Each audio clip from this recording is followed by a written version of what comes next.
My name's Aaron. We're in Carmel, Indiana. This is my 1987 Toyota Corolla. I've had it for probably like 2 years now. It wasn't always gold. I drift it. It's pretty cool. I think it's pretty cool.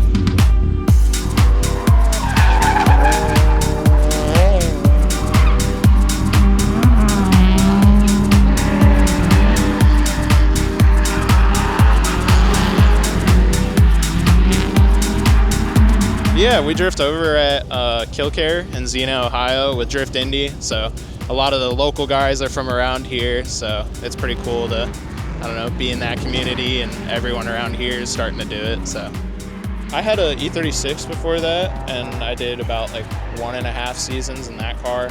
And that was super fun to learn on. And I don't know, as BMW people know, it's a lot of mechanical grip, and then switching into something like this that has, the only reason it can drift is because it's solid axle is pretty fun.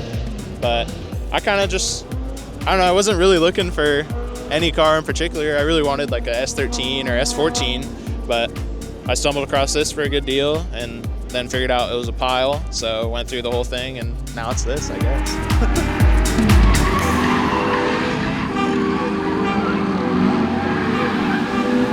When I bought it, it came from New Jersey. It was pretty rusty and like everywhere. Every strut tower was rutted out, and me and my friends, we went through the whole thing, pretty much restored it. Yeah, at one point it was just a rolling chassis, nothing in it. So it's got a 16 valve, or most people know it as a 4A GE.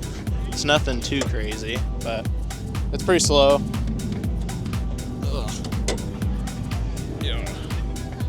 It's pretty much stock. It's got cams and timings turned up, but hopefully put a different motor in it eventually. But this one makes do for drifting.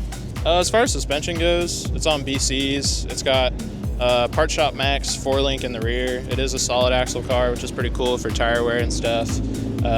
It's got Techno Toy Tuning front control arms, and then Heat Maker hot side knuckles. So those guys, it's the like Drift Team Animal Style in California. They make a bunch of different like modded knuckles and stuff for drifting, but it's still LSD that I shimmed, so it's not welded, so it's kind of nice just driving around town, but it does pretty good. So interior, we got,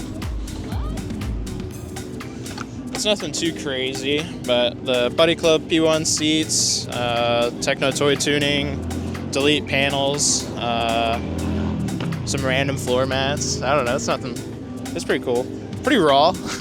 I don't know. It's, you feel every bump, and wherever you point it, it goes. And I don't know. It rides pretty nice for an almost 40-year-old Japanese economy car. So I don't know if I could say that word, but.